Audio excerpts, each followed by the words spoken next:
In alternate world, boy finds the epic hero's sword and becomes powerful. If you dig my recaps, don't forget to subscribe and smash that notification bell. After humanity won a bloody war, Kai Sakura Vento is sent to a parallel world where humans were defeated in that conflict. Facing an entity unsure whether it's an angel or a demon, the hero is surprised to see this being asking for help from him, a human. After all, in his world, humanity waged an endless battle against the 4 enemy races. But in this alternate world, no one remembers who he is. As usual, Kai leaves his vehicle to monitor the cemetery for exactly 300 seconds. Impatient, his companions wait for the job to be done, because methodical as always, he doesn't compromise on a single second. Through his binoculars, he observes one of the pillars of the conflict caused by the demons who wield enormous magical power. On the other side of the trench, angels and elves are considered half-human celestial beings. Among them, spirits are deeply involved in this war, creatures with special types of bodies. Additionally, mythical beasts such as dragons ravage the battlefields with their unparalleled ferocity. Together with humanity, all these beings started a widespread conflict known as the Great War of the 5 races. Kai, as one of the soldiers of the Urza Federation, cannot allow this clash to reignite. That's why he relentlessly monitors the cemetery where the demons were sealed. After completing the 300 seconds of observation, the young soldier returns to the Urza vehicle and leaves. Frustrated, Ashrin remarks that no demon has escaped the seal in 100 years, but Kai emphasizes that their job as the Human Protection Agency is to ensure that it never happens. Ashrin argues that there are 4 cemeteries like this around the world, and it doesn't help if they're the only ones taking this job seriously. His colleague has no doubt that everyone gives their best to do a good job, because a demon escape would cause an unprecedented catastrophe. Saki, the woman on the team, tries to calm their friend, making it clear that everything is peaceful, but he doesn't want to lower his guard for a moment. After the trip, they return to Vishal in the Urza Federation, where the branch that employs the 3 of them is located. In one of the training sessions, alongside an unconscious Ashran, Kai uses a mythical beast-type machine dummy, and is warned by the system that it's extremely risky to fight an opponent of this level as a low-ranking soldier. Ignoring the warning, the soldier attacks the mechanical beast's ankle, but causes no damage. When the dragon is about to swallow him, Saki turns off the robot and ends the combat training. Worried, she warns that he will end up dying if he continues at this insane pace, but Kai believes he needs to push his limits to make the practice worthwhile. For these reasons and others, the girl believes that this boy would have gone down in history if he had been born in the era of the Great War of the 5 races, just like the Prophet Sid. Kai feels honored by the compliment, but doesn't see himself worthy of such an achievement. As much as the legend is praised among humans, the girl can't imagine that just one man defeated these 4 heroes. The demon heroine Dark Empress Vanessa, the celestial lord Alfreya, the spirit sovereign Rikujin Kyoko, and the lord of mythical beasts, the Fang King Raph. Despite his partner's disbelief, Kai asserts that Sid emerged victorious from this war because of the shining sword given by the prophetic god Arsla Salaka. Nevertheless, she points out that there are no photos or videos of the human hero, unlike all the others, so she remains skeptical about Sid's existence. That said, she goes to give Ashran a wake-up poke in the ribs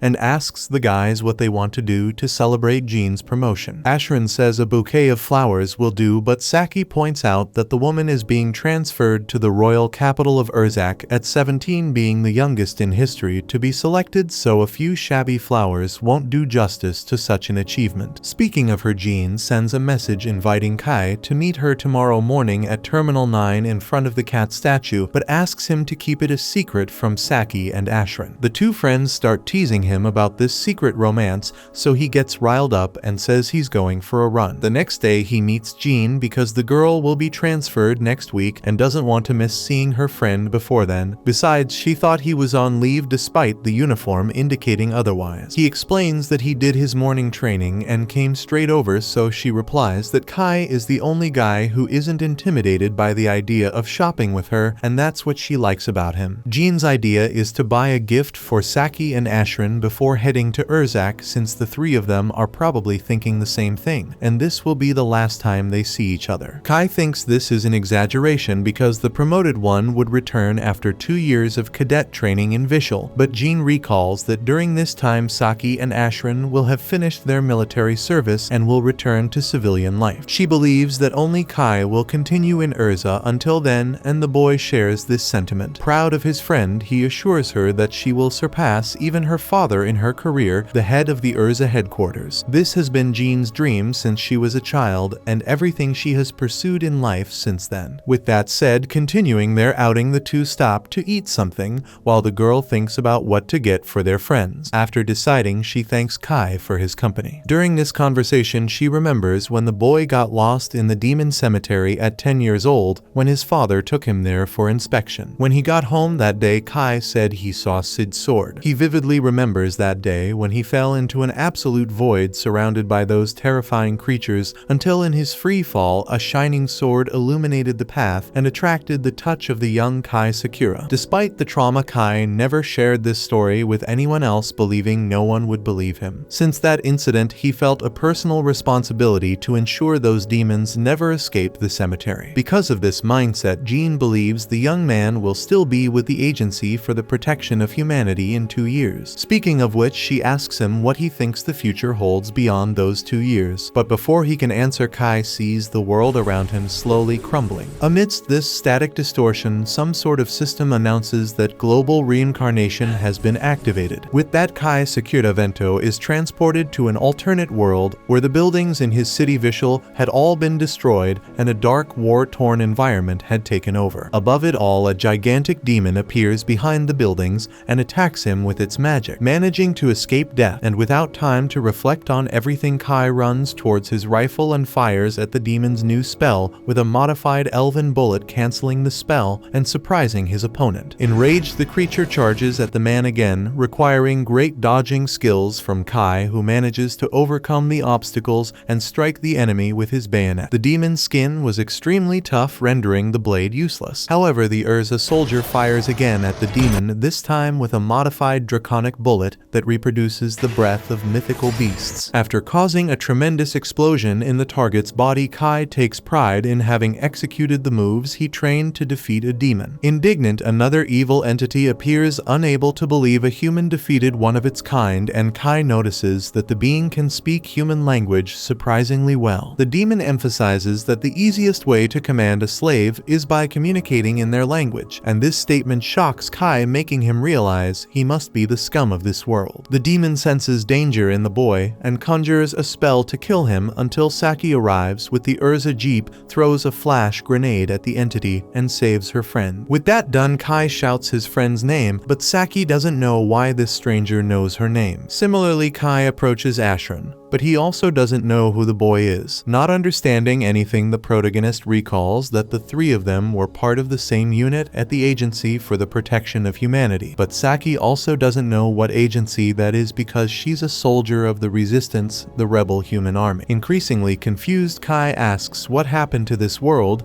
and the girl explains that there was a long battle called the Great War of the Five Races, and humanity was defeated over 30 years ago. Each city in the world was invaded by the enemy races, and since then, the surviving humans have been hiding as best they can. According to Ashran, the other races are still fighting over the conquered territories, and the Urza Federation was taken over by demons, forcing all residents to flee. However, taking advantage of an underground area that survived the war, intact humans produced a refuge to live in. Kai questions how humanity lost this battle, and the two resistance soldiers explain that they were no match for such powerful creatures, and each race has its own hero, unlike humans. Kai asks about the prophet Sid, but neither of them has any idea who that is. The lost boy claims he's the hero who defeated the other four races, but Ashran believes he wouldn't be living underground if this guy really existed. Around the three, the main troop of the underground city arrives. As some cities still resist, each has a garrison supervised by the main troop. According to Saki and Ashran, the commander of this troop,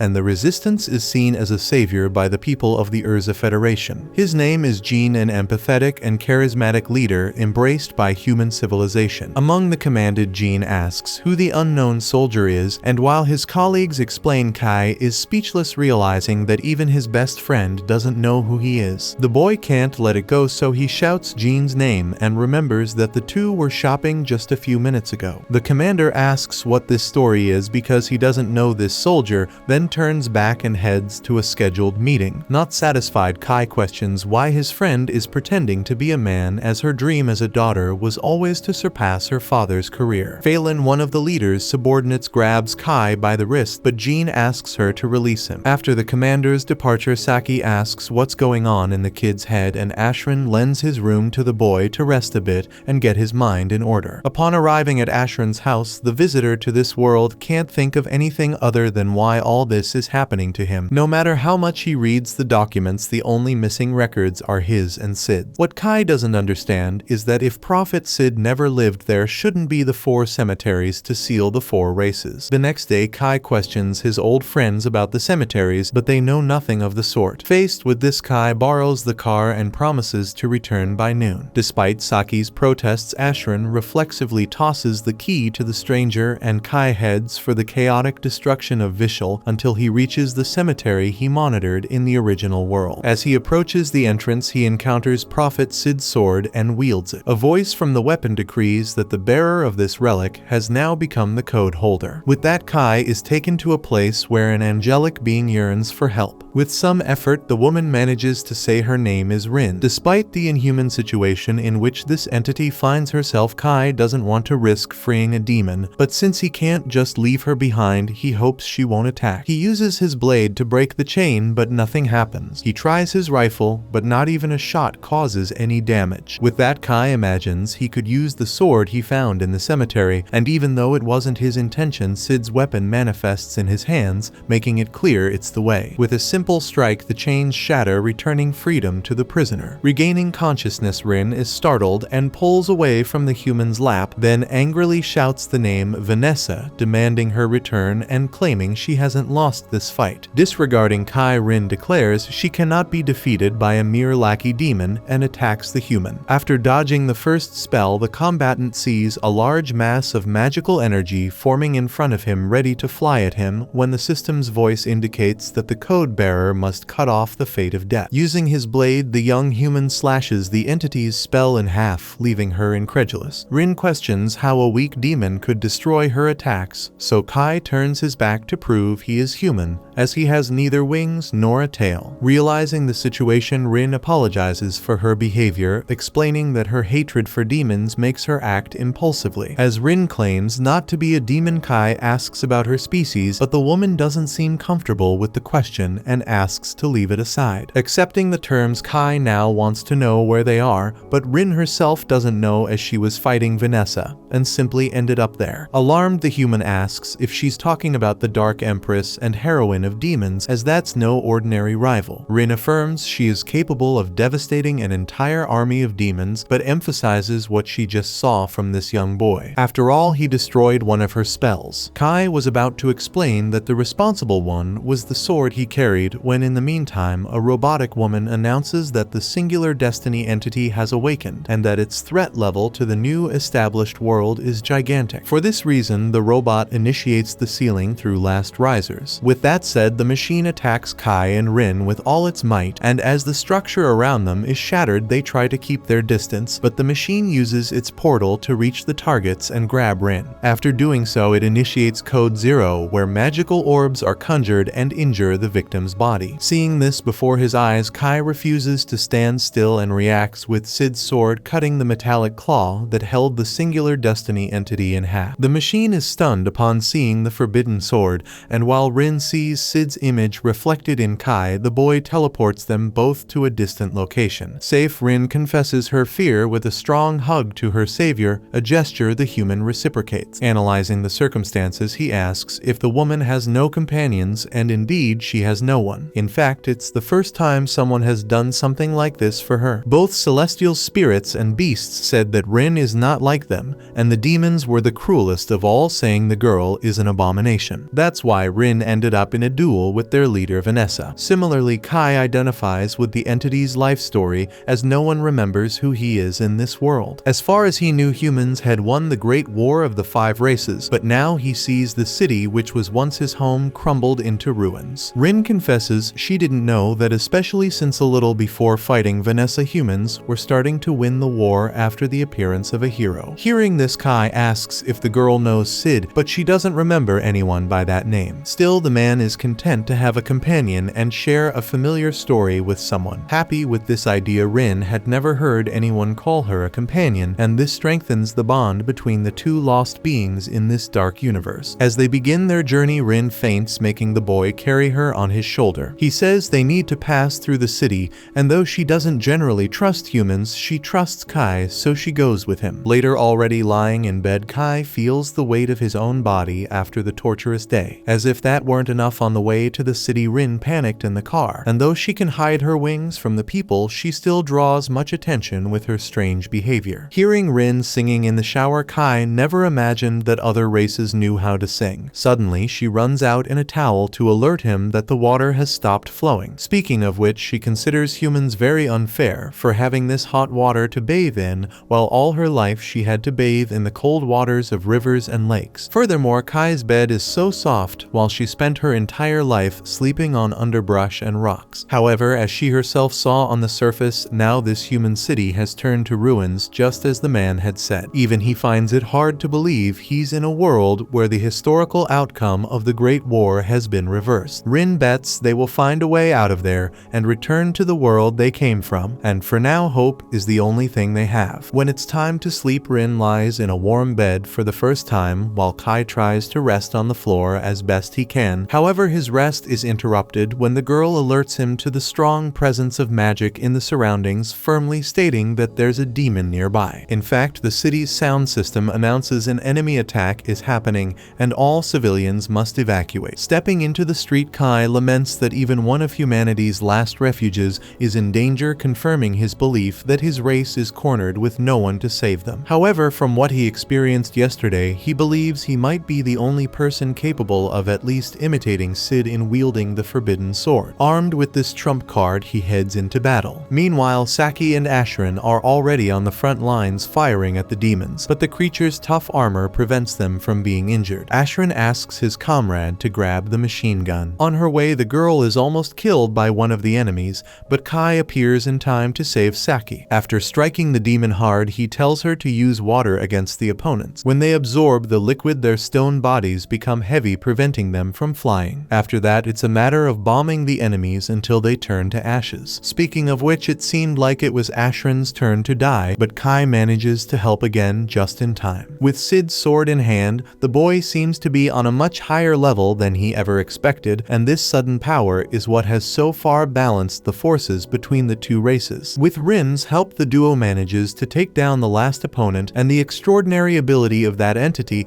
makes the human realize she could indeed face Vanessa. Even so, part of the city is devastated and structures housing the population are in flames. Terrified, Saki and Ashran arrive with 1,000 questions about how Kai was able to do all that. He reveals that he came from a world where humans won this conflict, and the fighting style from his world, along with special ammunition, are technological advancements that helped secure this victory. The two fighters from this universe were about to question the crazy story, but suddenly Ashran is informed by the surveillance team that 2 demon scouts escaped. Without delay, the fighter runs to alert the headquarters, already foreseeing the worst, because now the demons know where the refuge is and will return with even more units next time. Saki asks Kai to accompany them to the HQ because Jean could use his strength in this war, so he agrees. On the way, Kai asks if the rebel army HQ of the Urza Federation isn't in the ruined royal capital, but Ashran believes that precisely because of this, the demons would never think humans are there. Saki explains that this idea came from the former commander Jean's father, who retired 2 years ago due to an injury, passing the title to his son. Sometime later at headquarters, the officers can't believe the man, and the entity came from an alternate world where the war was won, and Jean wants to know the relationship between her and Kai in this different world, since he spoke to her as if he knew her. Kai then explains they were childhood friends, and Jean always said she wanted to be like Og and Jur. Hearing these names, Jean is shocked and ends the meeting right there. At night, Phelan knocks on Kai's door to inform him that the commander is waiting for him. Upon arrival, the boy sees his friend without her male disguise, and she reveals that only Phelan and the veteran directors know she is a a woman. She then expresses surprise that Kai knows the nicknames of her father and grandfather Og and Jur. For this reason, despite not believing everything, she considers the possibility that the stranger is telling the truth and asks for his help to contact the other 5 resistance centers and encircle the demons intending to invade the Neo-Vishal refuge. Rin argues that even if the mission succeeds, it would only provoke the demons further, who would retaliate with even more force,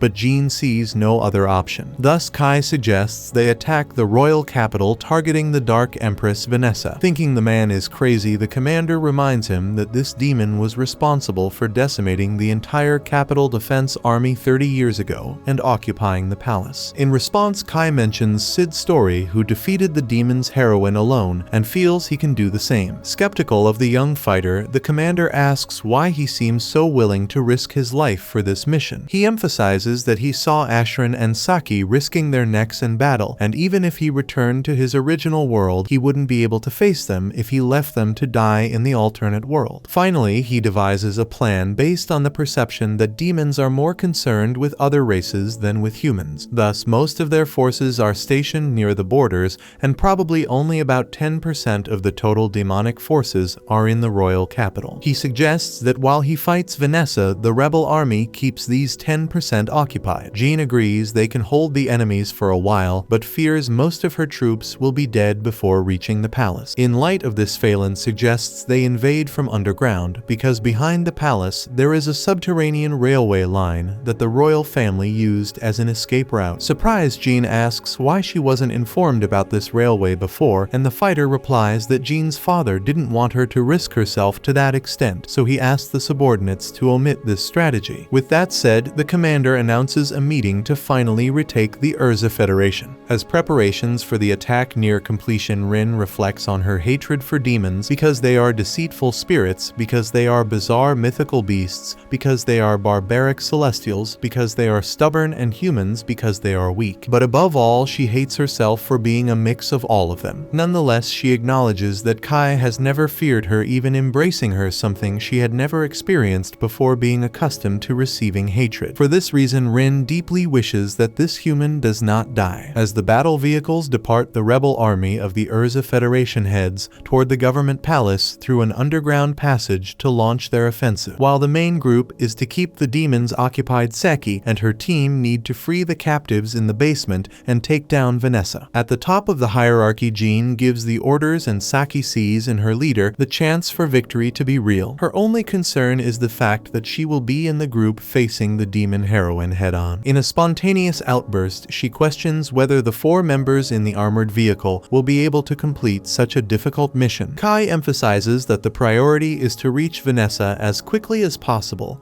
and hold out until reinforcements arrive, not to storm the palace like Rambo and take out the enemy leader with a bow and arrow. Moreover, Kai has already demonstrated his strength in the previous conflict and trusts only Saki and Ashran to accompany him on this mission. Saki doesn't seem any calmer hearing this, so Rin pats her head to try to make a difference. Surprised, Saki calms down. The entity points out that she is also powerful enough to face the enemy forces, although Vanessa is a formidable opponent. If the Empress of Darkness insists on not dying, Rin is prepared to self-destruct and take the demon along. Unfortunately, this last part doesn't seem to have made Saki any calmer. Similarly, Ashran confesses to being worried since no one knows what the palace will be like when they arrive, especially with the rebels moving with so many people, making it easier for them to be discovered by the enemies. Regarding this, Kai reminds them that demons are sensitive to magic and that humans do not possess magical power, which could camouflage the men until they reach the target location. Ashran calms down a bit at this information and adds that all the rebels will be remembered forever because of this mission, perhaps even well rewarded. Hearing this, Kai comments that this Ashran is stronger than the one from his original world, and Ashran questions if that is some kind of compliment. Soon upon reaching the end of the underground passage, Jean gathers all the comrades of the rebel army and thanks them for the trust placed in their leader. The commander emphasizes the bravery and loyalty of these soldiers, who are humanity's last hope, and acknowledges that many must feel insecure with the little time for preparation for this attack. However, she reminds them that the Urza Federation's resistance is not new. Years of intense battles against the domination of demons have left each one of them with war scars, evidence that only seasoned soldiers are in this front line, and this hardened spirit is the key to freeing humans from the clutches of darkness. With that said, the soldiers raise their weapons and let out a battle cry. After blowing up the exit of the underground passage, they reach the surface and see the government palace surrounded by demonic forces. The first act of defense is to invoke a freezing spell, but Kai knows this ability and successfully dispels it. Then he shoots the demon and gets close enough to tear its skin with his sword. Finally, a shot explodes the enemy. As soon as the first demon is taken down, more emerge to protect the palace, so the jewel of the Urza Federation fires the lightning bullet to take down several at once. In disbelief at what he saw, Ashran questions if it was Kai responsible for this massacre, and he explains that he used anti-group ammunition produced in his world. Then the mysterious stranger asks Rin to sense Vanessa's presence, and as soon as the entity points to the possible location of the Empress of Darkness, Kai announces that he will start the search from the highest floor on the north side. To avoid attracting too much attention, Jean plans to invade the palace using the emergency stairs on the south side with her team, while Group 1 will stand guard at the entrance to prevent the demons from entering the building. Group 2 will be responsible for rescuing the prisoners in the basement. During the building invasion, Phelan finds it strange that Kai claims the lightning bullet is a projectile when he didn't even pull any trigger, but the matter dies without her being able to delve into this suspicion, as the objective demands all the combatants' attention. As they climb the stairs, Rin identifies an imp, a race of small demons that summon large-scale demons. Without delay, a huge creature appears on the staircase and grabs one of the rebels, but Phelan is faster and cuts the beast's fingers. After that, she orders everyone to continue climbing while she holds off the demon. At the palace entrance, Group 1 shoots the attackers as best they can, while Group 2 reaches the prisoners in the basement. The main team continues on their way with the commander in the lead until she is hit by an electric trap that makes all the soldiers apprehensive. However, when the smoke clears, Jean proceeds unharmed and asks everyone to calm down as she is protected by elven engineering while wearing the holy light suit. Beside the leader, a huge demon approaches, so she orders Kai and his unit to go after Vanessa while she fights the opponent with her men. Known as the Knight of the Holy Light, Jean brandishes her blade before the opponent. Further ahead, Kai's group wears an armband produced from Rin's magic that conceals the wearer's presence. Continuing on their way, they encounter a gigantic creature that makes Saki's rifle tremble, so Rin tries to control her companion's anxiety so she doesn't make noise. Protected by a barrier invisible to the demon, the humans breathe a sigh of relief as the beast passes without detecting the intruders. With that, everyone exhales in relief and heads to one of the palace rooms where the circuit breakers are located. Ashran declares that if Kai and Rin fail to defeat Vanessa, he and Saki will cut all the lights to facilitate everyone's escape. However, shortly after Kai and Rin continue their journey, the palace alarm is triggered despite Rin's barrier still functioning, leading the boy to suppose that the building's infrared sensors are still active. For this reason, they pick up the pace, encountering a demon who expresses disgust at Rin's wings, calling them a chaotic and unpleasant sight. Taking advantage of the demon's tendency to talk, Kai asks if he is the one maintaining the surveillance system, but the monster never directly answers what the human wants to know. Instead, he provokes them by saying that Vanessa is pleased with this invasion and above all curious to know why the humans have decided to kill themselves. Not falling for the provocation, Kai tries to use the opportunity to ask if the demon can lead them to their heroine, but the monster doesn't want to miss the chance to have fun with the humans before him. With that, the creature and his subordinates summon fireballs against their enemies, making Rin hurry to grab Kai and dodge the flames with her wings. After escaping the first barrage, the entity throws the man to the ground and isolates him from the battle with an ice wall so that Kai can continue his path towards Vanessa. With no choice, the boy proceeds while the demons smell angelic, elven, dwarven spirit and dragon scents on the woman, and even a demonic odor in that mysterious entity. Confused, they ask what she is, but even Rin doesn't know. All she knows at this moment is that she hates these hideous creatures. Meanwhile, Kai finds a huge gate and enters the throne room where Vanessa welcomes the human. In front of that figure, Kai can't help but tremble slightly. At the same time, Jean faces the gigantic demon but struggles to penetrate the opponent's armor, so she unlocks her weapon's form, revealing the moon longbow, finally piercing the enemy's armor with an arrow. Nearly dead, the demon observes that the intense elven magic this human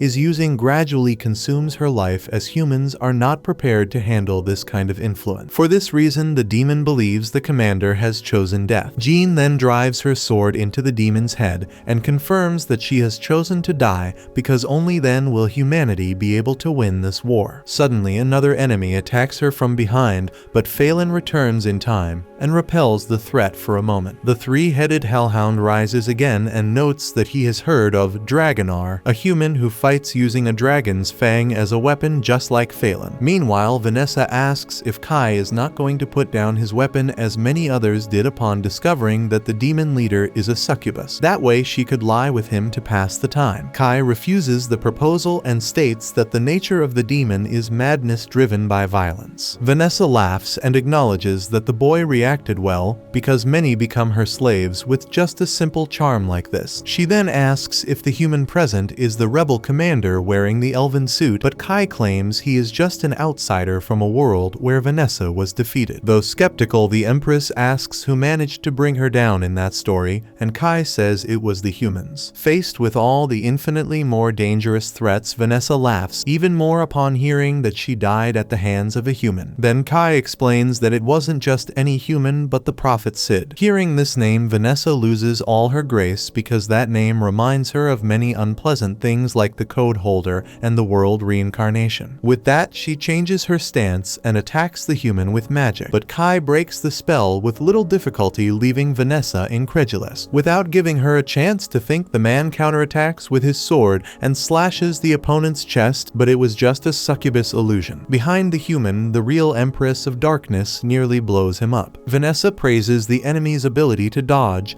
and the weapon he carries, which besides nullifying magic unleashes an attack similar to a dragon's breath. This makes her start to believe that this individual really came from another world. More cautious, she invokes Glory, a purgatory in the form of flames that pulverizes the wall behind the human, but Kai manages to escape. Irritated, she promises to end the fight by conjuring the chaos explosion, which shatters the entire building's floor in a devastating blast, shaking every part of the structure. Sovereign in the skies, Vanessa assumes there is no being capable of escaping this attack unless it is a hero of the 5 races. However, Kai Sakura Vento remains standing before her. Frightened, Kai imagines that Sid's sword saved him once again. Then Rin arrives with several wounds after fearing that Kai had died, until a portal opens in the sky and metallic claws hold Vanessa. A metallic voice announces that it detected unexpected fluctuations in the demon heroine after Vanessa heard the word Sid. For this reason, the robot initiates an excision by Last Riser to erase Vanessa's code from the world, but the Empress of Darkness reacts with the Glory ability. According to the succubus, she will not be defeated by a mere Alfraya hound. Taking tremendous damage, the robot retreats back to the portal, leaving Kai and Rin terrified by the strength the demon heroine demonstrated. Rin notes that Vanessa has always been strong, but the one from the other world was not as terrifying as this one. Irritated, the Empress notices that some wounds on her body are not healing, but that doesn't change the fact that she is going to crush the 2 opponents before her. Suddenly, in an utterly unthinkable move, Rin grabs Vanessa and orders Kai to flee. Then she conjures the shadow prison, and the demonic leader recognizes it as the spirit's barrier, but never for a moment did she think she could be immobilized by such a fragile spell. With that, she shatters the barrier and sends Rin flying. Without giving the angel a chance to react, the Dark Empress prepares the spell that will end the fight. However, Kai reacts just in time to catch the opponent's attention,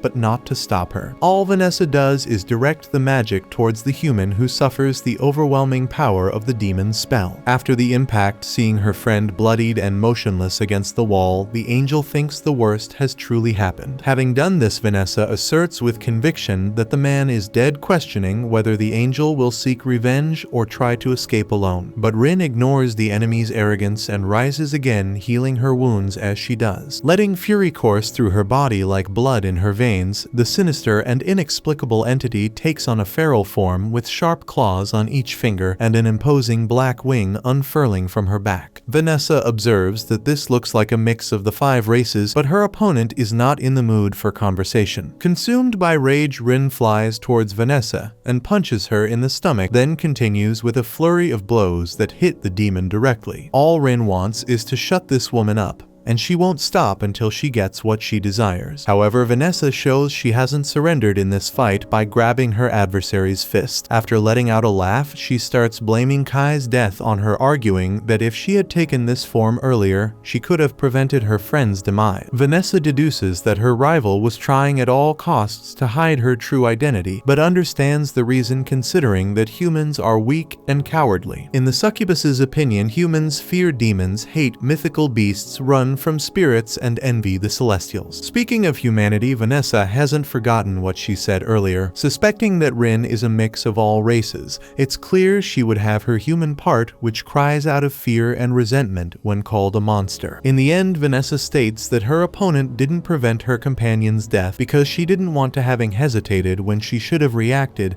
and now the damage is done. Trying to hold back her emotions, Rin agrees that it's her fault, but that it no longer matters. Whether she regrets it or not, she knows nothing will bring the man back. On the other hand, she can act against Vanessa, and that's what she does. Rin then warns that both of them will die together, as she recites words in a strange language that lead to the birth of a curse which creeps into every crevice of their bodies and makes every part of them bleed. According to Rin, these drops represent their lives that drip slowly like a poorly closed faucet. However, even though she was convinced she would kill Vanessa and herself, the mysterious entity's magic simply dissipates. Vanessa recalls that even a curse requires mana, and since this place is her lair, she prepared a long-range spell that prevents any magic from spirits, mythical beasts, and celestials. Being the heir of these 3 races, Rin will suffer the curse's effect 3 times more than this magic circle carries. Faced with these facts, Rin lowers her head as if accepting her end, and Vanessa takes advantage of her irreversible advantage to belittle her adversary, stating that she is a race-less aberration that should never have been born. Without strength to react, Rin cries and asks Kai for forgiveness, and even her enemy's last words irritate the Dark Empress's ears, prompting her to conjure a fire spell on her. However, when the smoke clears, Kai is protecting the allied entity with Sid's sword, extinguishing the flames that spread across the ground. With a smile on his face, he explains that the girl doesn't need to apologize, because without her, he would have already died. Vanessa argues that no human can survive after being hit by her close-range magic, so Kai looks at his sword immediately. It was obviously the sword that saved the man from his own destruction once again. Now it would have to continue proving its worth as Vanessa keeps launching spells at its wielder. Moreover, she uses the same tactic she used against Rin, trying to mess with her opponent's head through words, claiming that Kai is just an insignificant trash who doesn't know when to die and that his friend was ridiculously defeated. But it is precisely for this reason that Kai rises before the Empress once more. Rin risked her life to save him, and the human doesn't want to simply let that go. Seeing that she won't win this battle with words, Vanessa goes back to attacking her opponents, this time with a gust of wind that prevents their movement. Having done this, she recounts that she knows humans very well, as they are all the same, always shouting from the rooftops that they have great potential and that it will be shown in the future, but that future never arrives. On the other hand, the leaders of all other races wield their power through strength and respect earned through their abilities. Vanessa considers them all heroes. However, to her, humans have no heroes unless Kai sees himself as one. Attentive to every word without lowering his guard, the human responds that he has no interest in becoming the leader of his race, but that the spirit of humanity resides within him as it does in all men of this world. Kai may not be a hero, but he is the one standing before the enemy,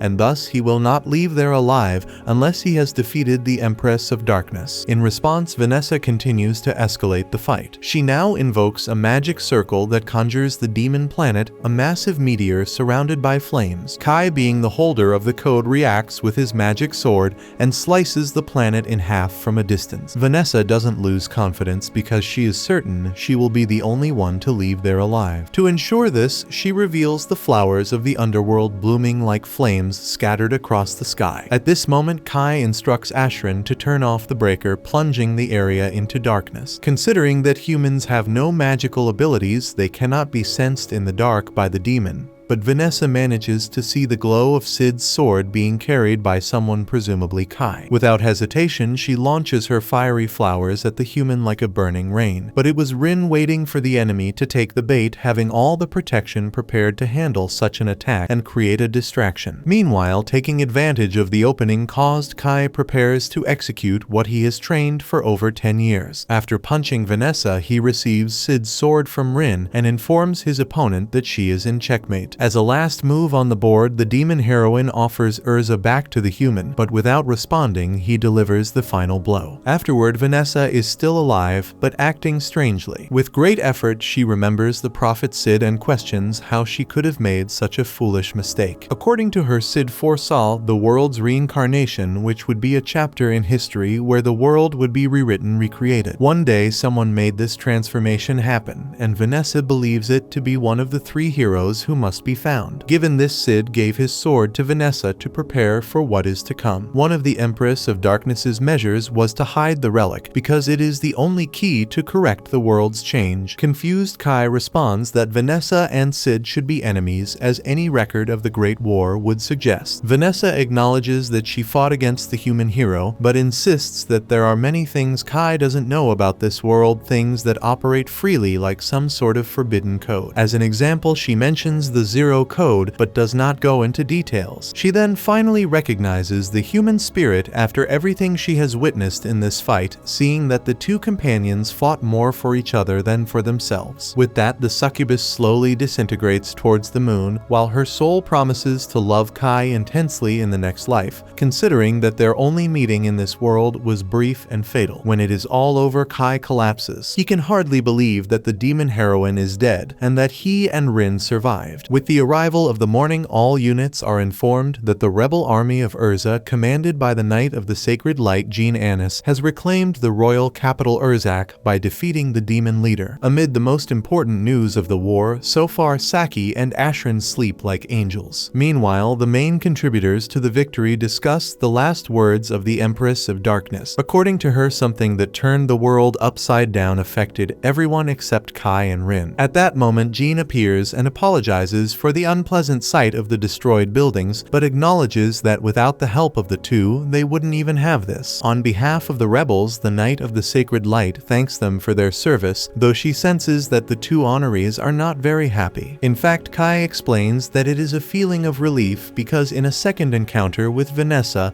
they might not have been lucky enough to leave alive. Jean understands the sentiment and emphasizes that the capital will return to what it was 30 years ago, perhaps even better. However, she warns that she will leave this reconstruction to the executives as she herself will leave Urza. The reason is that there are three main federations that have been conquered: the Federation of Io to the east, the Federation of Yulan to the south, and the Federation of Shuls to the west. One federation was conquered by the Celestials, while the spirits and mythical beasts each took one. Rebel groups are fighting bravely to expel each occupying force, and Jean will assist these groups in an attempt to achieve total union among all humans. After all, the death of the demon heroine ignited a flame throughout the world. That's why the commander wants Kai's presence in this action, because this is the hope of ending the Great War of the Five Races. With the end of his friend's speech, Kai is moved by how incredible she is, because the Jean he knew also had ambitions, but had a more childish side. In any case, she was a kind person concerned with doing good for her friends, like the gifts she liked to buy for them, for example. Intrigued, Jean can't imagine herself doing these these things as she lives in a world surrounded by chaos and destruction. Then Kai asks if the rebel commander could assist him in his fight to defeat the remaining 3 leaders, as this would create a true alliance to fight side by side besides being part of the victory in the war. Without hesitation, Jean shakes the combatant's hand and Rin places her hand on top,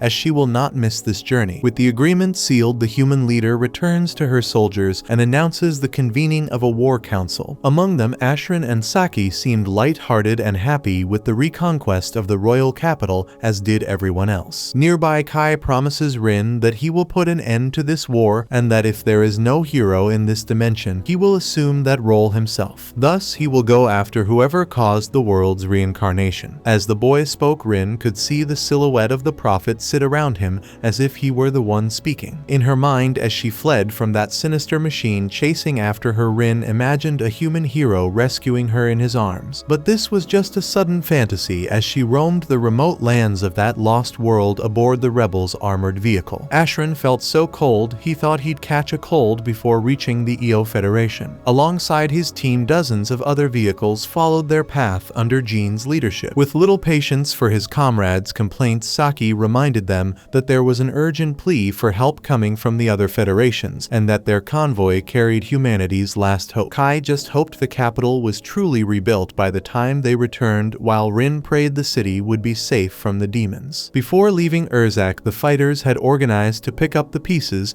and rebuild this crucial region for humanity. Unfortunately, Rin could smell the demons from afar circling the perimeter, soon forming a barrier around the central palace. Leading the visit, Vanessa's sister spotted the one who had sent her sister back to hell. Kai used his code-bearer ability to shield himself from one of the demon's attacks, but Anne had to intervene to prevent harm from coming to the fighter. Kai asked the demon's intentions, and she introduced herself as Heinmaril, while the human felt a pressure from this succubus as potent as Vanessa's. Heinmaril believed her sister had been defeated by a mere man due to a series of miracles, but that wouldn't have happened if she had been present at the battle. Kai wondered if the demon had come for revenge for her sister, provoking a laugh from Heinmaril. According to her, Vanessa's absence propelled her to the top of the demon hierarchy despite her fondness for the Dark Empress. In fact, she was grateful to the human for eliminating Vanessa. Speaking of which, she revealed she had come to discuss business. If the demons gathered, Heinmaril believed they could reclaim the capital whenever they wanted, but they were allowing the humans to keep Urzak on purpose. The deal was to let the humans have the city in exchange for a truce, and the fighter agreed to pass the proposal to the commander. Heinmaril taunted Rin, telling the chaotic being to stop looking at her, which infuriated that unknown entity. By the way, Heinmaril hoped the humans would fight the other 3 races, and Kai knew she wanted to use the humans to attack the others while the demons recovered from their last defeat. Heinmaril admitted this without ceremony and offered the soldier a kiss if he performed well on this mission. Moreover, if they planned to go to the Celestial Lands, Vanessa's sister advised them to be wary of Lord Alfreya, who had been behaving strangely lately. After the whole event, Kai commented inside the armored vehicle that the reconstruction unit was responsible for a perilous Urzak. Being part of the expedition unit, he and the other team members had to cooperate with the EO Federation and defeat the Celestials. Comprising elves, dwarves, fairies, and angels, Kai believed these races were more cunning and cowardly than humans, being creators of powerful magical items for wartime. If humans considered demons as monsters, certainly the Celestials were like superior men. Meanwhile, Jean alerted via radio that everyone would take a rest stop in 2 miles. Suddenly, Rin warned of a mythical beast approaching on the horizon, prompting Kai to alert all vehicles of the enemy's arrival. Descending from the skies with its monstrous size, a dragon stirred the air with the vastness of its wings,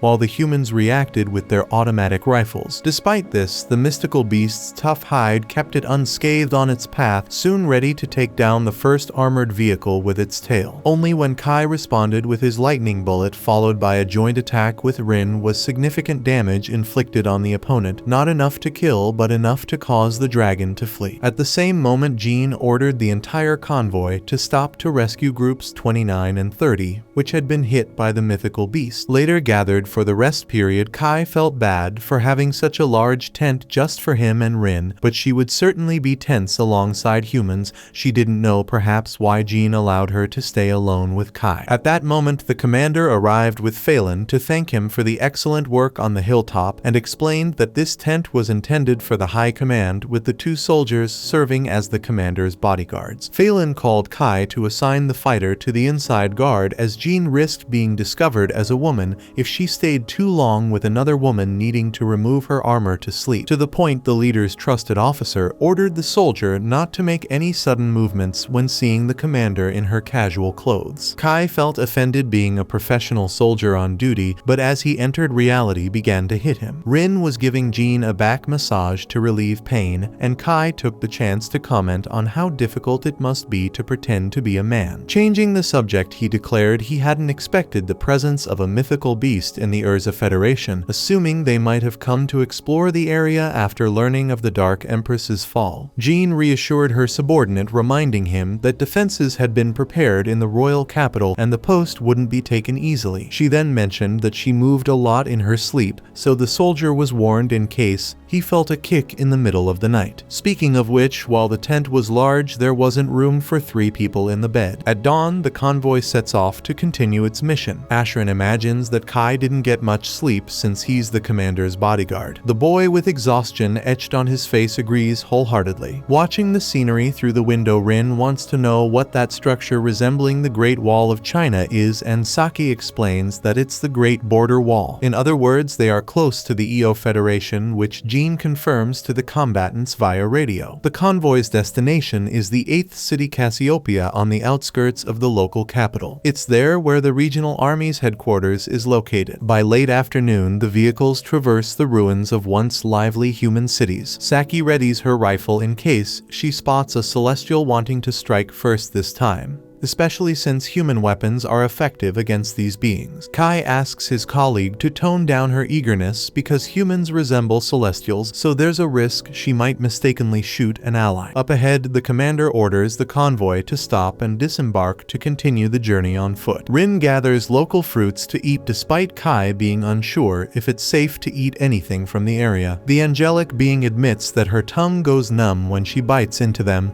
but the taste is incredible. Kai suspects it's poison, but she says she has eaten this fruit before in the elf forest. The soldier is intrigued by this forest, and Jean explains that due to the celestial invasion, they buried the human city with the elf forest. Further along, the Urza Federation combatants are warmly welcomed by the inhabitants of Cassiopeia, along with formal greetings from local soldiers. Obviously, no one expected such a warm reception, which could be as good as it is bad, because the joy over the arrival of reinforcements might mean the threat is more real than it seems. One of the men steps forward and introduces himself to the commander. His name is Zephin Bakenhain, advisor of Cassiopeia. The victory of the Night of the Sacred Light has spread throughout the EO Federation, bringing hope back to humanity, according to the man. Then he greets Phelan, happy to be joining a legendary rebel soldier. Due to her extensive combat experience, Zephin comments that the two have had a long life, although Phelan disagrees, not feeling she's old enough to earn that title. Without further ado, Jean asks to be taken to Dante, the city's commander. On the way, Zephin asks Phelan what she knows about the local leader, and she knows his name is Dante Jelf Alighieri, a descendant of the ancient royal family of the EO Federation who considers himself an emperor. Moreover, he's a jealous, distrustful, and obsessive man, seeing Jean as a threat. Zephin agrees with every word said by the officer, but asks the Urza commander to understand that all of Cassiopeia rejoices at her arrival, even if the self-proclaimed emperor doesn't agree. Soon, the reinforcements are received by the assistant commander Kobayari. She informs them that any matters to be discussed with His Majesty must go through her first. Upon entering the man's office, he complains that the reinforcements arrived late, as it was agreed they would arrive this morning. Therefore, Dante wants to know if Jean and Anis intended to keep the emperor waiting. Jean explains that their convoy was attacked by a mythical beast, costing them time to recover the wounded and repair the vehicles. Despite the justification, Dante doesn't care for excuses and questions what the Urza commander is doing in another country after reclaiming her royal capital. In his mind, Jean intends intends to increase her glory by stealing Io's army. This comment strikes directly at the commander, but she remains calm, explaining that Dante himself requested the assistance of her forces. He responds that it was his subordinates who did so on their own, but the commander assumes that he still doesn't want to be dominated by celestial beings. Therefore, the individual glory of a leader is not important in the face of this danger. Moreover, she advises the self-proclaimed emperor to note that the credits for expelling the invaders belong neither to her nor him, but to the people and their army. Finally, she says plainly that if Dante wants honors for himself, he should behave in a manner worthy of them. After this unpleasant encounter, the reinforcements join the Io officers. Zephyr informs them that the elf forest, the dwarf village, the fairy hideout, and the angel court are considered unexplored territories by humans. Since they don't know where the celestial hero is, Jean takes charge of the search for Alfreya, impressing Dante's subordinates, who begin to feel envious of the foreigner's courage. She requests reinforcements from the Io army, but the local leader refuses to lend his men. Anticipating his stubbornness, Jean goes further and states that she came to lend her life to those fighting for their lands, earning the trust and respect of this federation's combatants. At night in their camp, the Urza army has to settle for a horrible slop for dinner. Kai's group discusses Dante's assistant Quabiari. Apparently Rin saw something strange about that woman. Soon, when the sun rises again, the soldiers head to the elf forest. Dante comments to his loyal assistant that Jean is an extremely reckless commander, which Quabiari agrees with, as always outraged that the other soldiers are feeling motivated by the intruder's recklessness. When Jean returns from her expedition, she plans to make a map of the forest and schedule a strategic meeting. The next day, the commander reveals the elves' patrol routes based on the tracks they found yesterday, and this information allows for the beginning of an attack against the Celestials. Despite Io's soldiers being motivated for battle, Dante is not at all pleased to see his men being swayed by Jean's charisma. Quabiari advises her boss to accomplish a feat grand enough to solidify his position as emperor,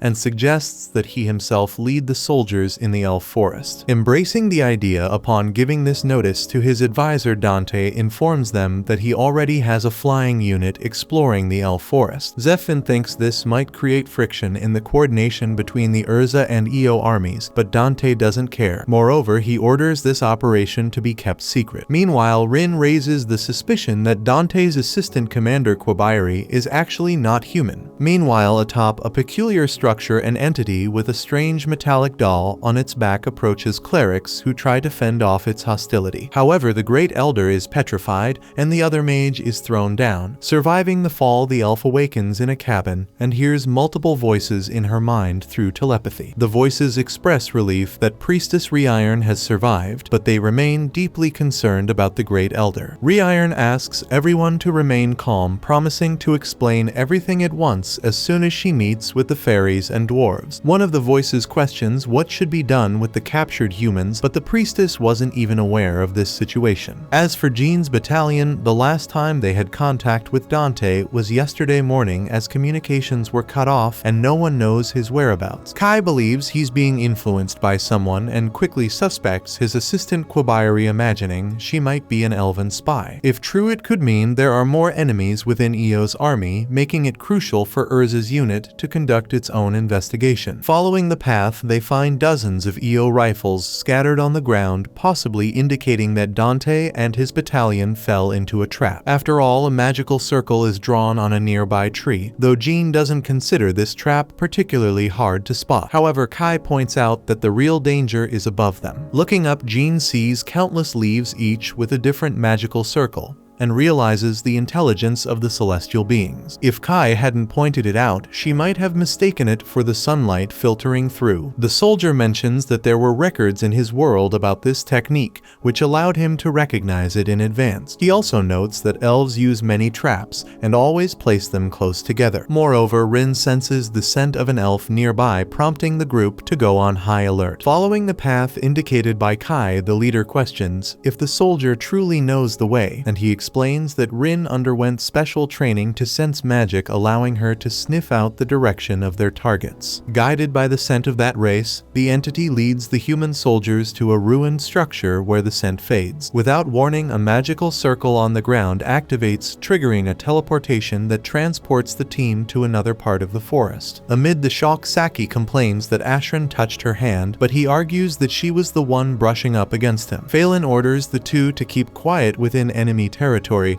and remains vigilant, scanning all sides of the mysterious woods. Suddenly, a fairy appears in front of the humans, chasing a butterfly, until the tiny creature crashes into Ashran's leg and falls to the ground dazed. After recovering, she asks which forest Ashran came from, thinking he might be an elf, though she doesn't sense any magic from him. The boy explains that he and the others are humans, causing the fairy to flee in fear of being eaten. In no time, she reaches a village guarded by elven archers. As the humans arrive, the elves ready their arrows, but a superior orders them to lower their weapons. The elven leader states that she never imagined humans could activate the portal, to which Jean replies that it's a pleasure to meet Dante's assistant commander again, or rather the celestial spy. Kobayari insists on being called by her name, while the human wants to know what happened to Dante and the others. Kobayari informs them that everyone is alive, but that they inhaled the dust of a colony of paralyzing plants, rendering them immobile for several days. Jean demands the prisoners be released, but the elf imposes a condition: the humans must fight against the angels. Kai questions this condition, given that elves and angels are historical allies, to which Kobayari reveals that they were betrayed by that race. In any case, Reiron is awaiting the visitors, so they should follow the elf into the village. When they finally face the priestess, she remarks that it's the first time humans have entered the elven village, so they might take pride in the achievement,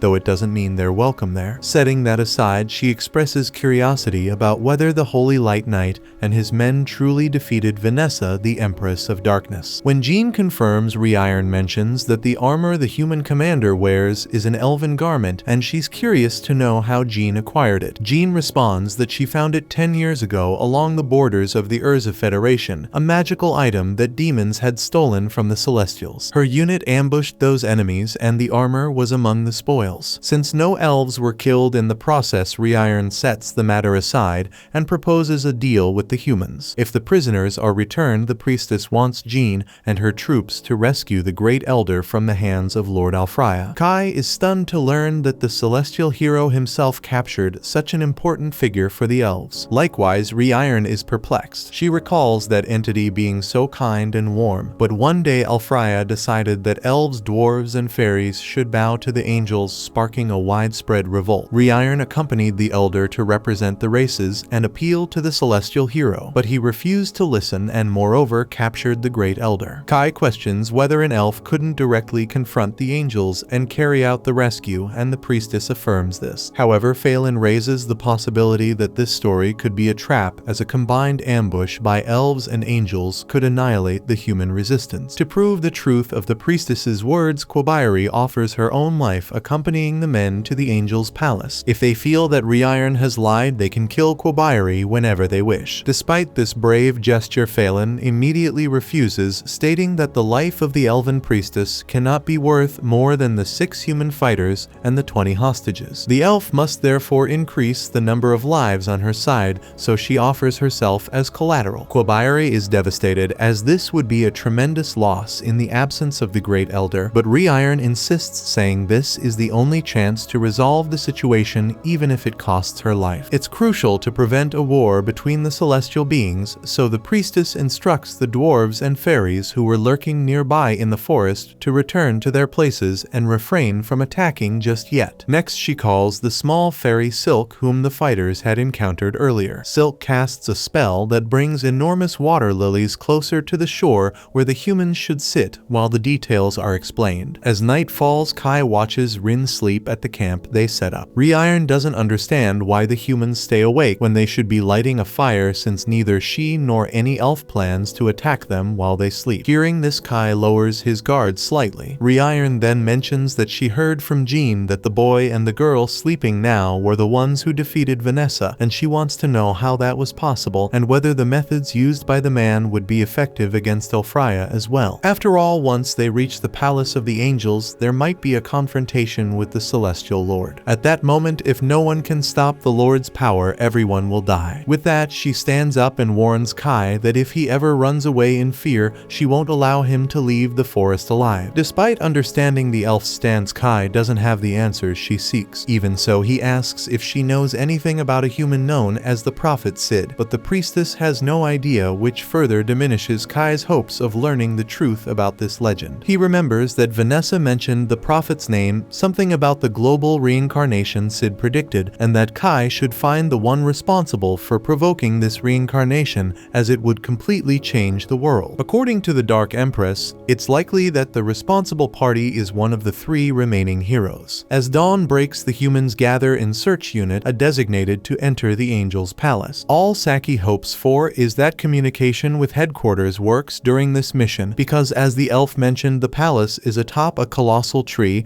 and the humans can't even see the location. At this point, Reiron conjures a double trick to teleport their new allies, prompting Kai to ask if the elf is practicing this method to use against the humans. However, the cleric explains that no one fears the humans, only demons, spirits, and mythical beasts. In response to this somewhat dismissive remark, Kai notes that demons used to think the same way. Be that as it may, he points out that the angels likely have most of their army ready at the border, so the palace might be poorly defended. As the man speaks with unyielding determination, the elf acknowledges that they didn't defeat Vanessa by chance, but Kai goes further, mentioning that he knows a human who single-handedly defeated the 4 heroes of the other races. With that said, the spell activates, teleporting the group to the top of the tree where the angel's palace is located. Up there, a terrible smell of fire and smoke permeates the air, and burning angels surround the ground where the humans stand. Despite this, Reiron realizes that the victims aren't dead, but Kai believes it's time to use this massacre to their advantage, as the path ahead is clear. Guided by the priestess, they manage to navigate through the palace's stages, something that would be impossible without her, as Phelan acknowledges. However, as they progress deeper into the structure, the group is attacked by a small cutting tornado that destroys the floor beneath them. At the source of this power stood an angel who detected the stench from this place, especially from an old acquaintance, Reiron. Upon closely examining the entity's face, the elf knew it was the war angel Vicious, and her heart filled with sorrow seeing that even the angels she trusted had joined the betrayal against her race. Vicious declares herself a servant of Alfraya, the Lord of the Heavens, insisting that everything must act according to his will, and that the burned angels at the entrance were foolish traitors who opposed the great leader's orders. Speaking of which, the angel warns that soon the great elder of the elves will be executed, serving as a warning to the other races, who will finally understand that they must bow to the angels. Opposing this demand as well, Phelan leads Ashrin and Saki against the angel, while Kai, Jean, and Reiron continue the mission. Vicious attempts to block the humans' passage, but the shooters successfully prevent her reaction. To the angel, it's ridiculous to think that this inferior race is standing against the angels, and Phelan retorts that they've heard enough of that. On the floor above, the group tasked with continuing the mission encounters another angel guarding the area. Rin grabs the entity's gigantic hammer to avoid being crushed and throws the enemy away. Reiron spots this being and recognizes Rafalo, who is outraged by the elf's rebellion against his master. This time, Rin assures that she can handle this threat alone, while the rest of the group must proceed. Without delay, the remaining 3 members reach the next floor, where Reiron creates magic circles on each pillar. Kai deduces that Alfraya is protecting himself with dozens of barriers, while Jean apologizes to the man for leaving the fight against Vanessa to him. This time, she promises to fight alongside him. Once the circles are drawn, the elf activates her power and transports the duo to the place where the Great Elder was imprisoned. In addition to the Elder, Alfraya floated in the sky, demanding obedience from the inferior beings who lack wings and must look up when they see the heavens. According to him, all blessings come from the heavens and are granted to the earth, but he wishes that only the angels receive these blessings. If you're enjoying this journey, don't forget to hit that like button. Your support helps motivate me to keep bringing you each episode. Subscribe and turn on notifications so you never miss an update. See you in the next episode.